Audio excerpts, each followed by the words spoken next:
I was 67 when the storm tore my world apart.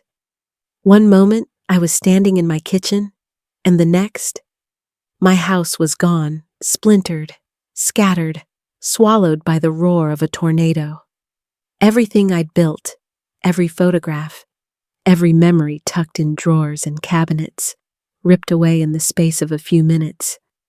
All I had left were 3 bags stuffed with whatever I could grab in a rush.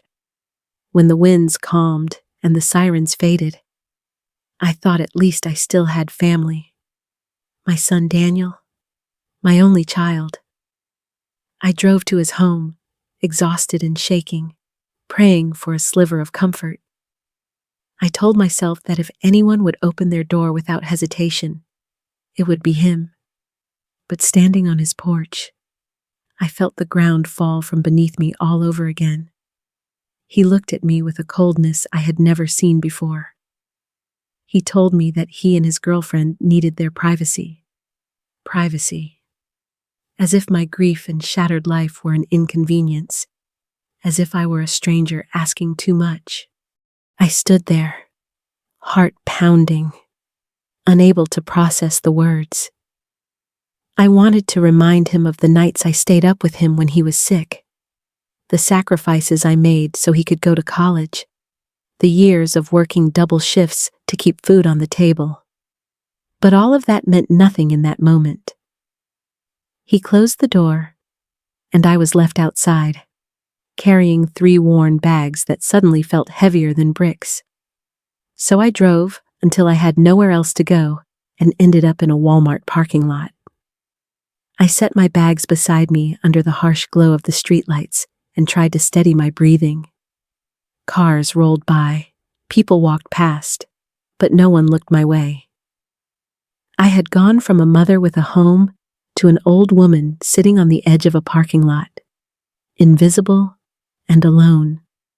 And as I sat there in the silence, staring at those 3 bags, I asked myself, how did my life come to this?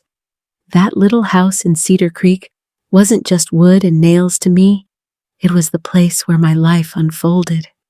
I still remember the day my husband Robert and I moved in, full of hope, lugging in mismatched furniture and dreaming of a future we hadn't yet built. Over the years, that house held everything: birthdays with balloons taped to the ceiling, Christmas mornings with wrapping paper covering the floor, long nights when I rocked my son Daniel through fevers, and quiet evenings when Robert and I sat on the porch just watching the sunset fade. Even after Robert passed, the house still carried his laughter, his voice echoing in the halls, his smell lingering in the old flannel shirts I never threw away. When the storm warnings came that afternoon, I brushed them off at first. Kansas storms were nothing new. But then the sky changed. It turned this sickly green-black, heavy and unnatural, and I felt something in my chest tighten. The air smelled like metal, and the sirens began to wail. I had 10 minutes, maybe less. My hands shook as I dragged out a suitcase. I didn't pack clothes. I grabbed the things that made life feel real: our wedding photo, Daniel's baby pictures, my mother's pearls, and Robert's worn sweater, a lifetime crammed into one bag. I ran to the basement, crouched in the corner with that suitcase clutched to me. Then came the sound. People say a tornado sounds like a freight train, but it's worse. It's a scream of wood splintering, metal tearing, the earth itself roaring in rage. The house trembled as if it were alive and fighting to hold on. And then it was gone. Silence fell so sudden my ears rang.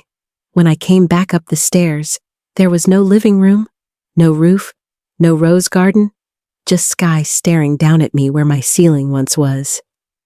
I sank to my knees in the ruins and wept harder than I had since Robert's funeral. The next morning, an insurance adjuster walked through the wreckage, snapping photos, barely looking at me. To him, it was routine. To me, it was my entire life reduced to rubble. His verdict, a total loss. And the payout, not even $9,000. 43 years of living, gone, traded for a number that couldn't rebuild a single memory. And so, with nothing left but bags and scraps of my old life, I turned to the only person I thought I could count on, my son, Daniel. I drove 45 minutes in a borrowed car that smelled of damp wood and mildew, hoping that my son's house would feel like a safe harbor. Instead, as I turned into his neighborhood of manicured lawns and identical polished houses, I felt like an intruder. His two-story home looked like something from a magazine. White shutters, a gleaming red door, flower pots arranged with care. I stood there with 3 bags at my feet, mud still clinging to my shoes, and I couldn't shake the feeling that I was dragging ruin into a world untouched by storms. Daniel opened the door, his smile polite but careful, the kind of expression he used when he didn't want to offend a client. Behind him, his girlfriend appeared, immaculate in her silk blouse and perfect hair, her eyes darting immediately to the bags at my feet. I stepped inside, clutching my things like a refugee. The house smelled of lavender candles, and every surface gleamed.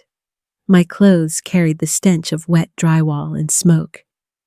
I sank onto the edge of their spotless white sofa, trying not to leave a trace. I explained softly that it would only be temporary, just until the insurance cleared and I could find a small apartment. My voice wavered with hope, but in their silence, I already felt the answer.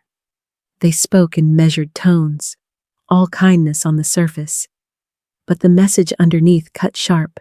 They valued their privacy, their routines, their sanctuary. They told me a hotel might be better, that they could help with a little money for the first few nights. In that moment, I felt a door close, not just the physical one, but the one in my son's heart. I had lost my husband to death, my home to a storm, and now I was losing my place in my own child's life. I walked back to the car with my bags heavier than ever, my chest hollow. That night, I parked in a Walmart lot, headlights buzzing overhead, realizing that for the first time in my life, I truly had nowhere to go. The first night in that parking lot, I leaned my seat back and tried to convince myself it was temporary. I told myself it was just one night, just until I figured something out. But the moment the overhead lights flickered on and a security truck rolled past, my body froze with fear. Every engine that pulled in made my chest tighten. I felt exposed, like a child hiding in plain sight. By the second night, fear was joined by shame. My clothes smelled of mildew. My hair carried the dampness of the storm, and I found myself hunched over a sink in a fast food bathroom, splashing water on my face while avoiding my own reflection. I brushed my teeth quickly, praying no one would notice. At dinner, I unwrapped a gas station sandwich that tasted like cardboard and loneliness, chewing slowly, wishing I could swallow the ache in my chest as easily as the food. The third night, the weight of it all began to crush me. My cash had dwindled to under $100, and pride kept me from calling anyone for help. I had family, but after Daniel's rejection, the thought of asking anyone else felt unbearable. I told myself I could endure it, but the silence in that car was suffocating. The seats were stiff, my neck ached, and the smell of stale clothes clung to everything. Sleep never really came, only shallow dozes interrupted by headlights, footsteps, or the fear that someone would notice me and knock on the window. Somewhere between rummaging through my purse for spare change and wiping my eyes, my fingers brushed against something unexpected. A card, worn, yellowed, edges softened by time. I held it under the dim glow of a parking lot light and saw his name, Henry Carter, my first love. I had carried that card for decades, tucked away like a relic I never thought I would use. On the back, in my younger handwriting, were the words, "Do not forget me." For the first time in days, a spark flickered in the darkness. I was at rock bottom, but in my hands was a reminder that maybe, just maybe, I wasn't completely alone. I sat there in the dim glow of the Walmart parking lot, clutching that old business card like it was a lifeline. My hands trembled so badly I could barely hold my phone. 50 years had passed since I'd last seen Henry Carter. What if he didn't remember me? What if the number was disconnected, or worse? What if he answered and turned me away, just like Daniel had? The thought of another rejection pressed down on my chest, heavier than the storm that had torn through my house. For a long moment, I just stared at the card, tracing the faded ink with my finger. I whispered his name under my breath like a prayer. Then, with my heart pounding, I dialed the number. Each ring stretched into eternity, my stomach tightening, my breath caught in my throat. I almost hung up, but then his voice, deeper now, steadier, but unmistakably Henry. Hearing it again after all those years sent a rush through me so strong I had to steady myself against the steering wheel. I blurted out the truth before fear could silence me. I told him my house was gone, that my son hadn't let me stay, that I was sitting in a parking lot with nothing. I braced myself for awkward pity or polite excuses, but instead, his voice was firm and warm, the way it had been when we were teenagers. He didn't hesitate. He asked where I was. He said he was coming. I tried to protest, ashamed of dragging him into my wreckage, but he cut through my doubts with calm certainty. 2 hours later, headlights swept across the lot, and I saw his silver sedan pull in. My breath caught as he stepped out, older now, hair touched with gray, but with the same steady eyes I remembered. He found me sitting in my car, ashamed of my wrinkled clothes and tired face. But when his eyes met mine, there was no judgment, only kindness. He smiled softly, and in that moment, for the first time in days, I felt safe. When he opened his car door for me, gently loading my few belongings like they were treasures, I knew something had shifted. The storm had stripped me of everything, but here, in this unexpected reunion, a new kind of shelter was beginning. When Henry brought me into his home, I carried more than just 3 worn bags. I carried shame, fear, and the hollow ache of feeling unwanted. At first, I moved through his house like a guest afraid to disturb anything. The walls were warm with family photos. The kitchen smelled faintly of fresh bread, and the old wooden porch creaked under our feet. Everything felt so steady compared to the chaos I had come from. I kept waiting to wake up, to find out it was temporary, that kindness couldn't possibly last. But then the days began to unfold with a gentleness I hadn't known in years. Every morning, Henry brewed coffee, and we sat on the porch as the sun came up. He'd point out the cardinals flitting through the trees, and I'd wrap my hands around the warm mug, feeling a kind of peace I thought had died with my husband. At noon, we cooked simple meals together, roasting vegetables from his garden, seasoning them with laughter and small stories from the past. In the evenings, we walked slowly through the rows of flowers he had planted, the scent of roses and lavender wrapping around us like a soft blanket. I began to notice the little things, the way he listened, without rushing me. The way his hand brushed mine when we passed a dish. The way he let silence sit comfortably between us without needing to fill it. For the first time in years, I felt seen not as a burden, not as someone broken, but as a woman who still had value, who still had something to give. Trust returned slowly, like spring after a harsh winter. I caught myself smiling at nothing, humming while folding laundry, feeling lighter inside my own skin. The loneliness that had once swallowed me now gave way to something tender and bright. And one evening, as we sat under the fading light, I realized what had happened. I had fallen in love again, not with the same desperate fire of youth, but with a steady warmth that promised safety and belonging. Age no longer felt like a barrier. Instead, it felt like a gift, a reminder that new beginnings can bloom even after the hardest storms. Henry had given me back more than shelter. He had given me back myself. When Daniel first started calling me again, I wanted so badly to believe it was because he missed me. Each ring of the phone stirred that old longing for closeness, but his words carried a different weight. His voice lingered too long on Henry's name, and his questions circled like vultures curious about the size of the house, the kind of car Henry drove, whether he had family nearby.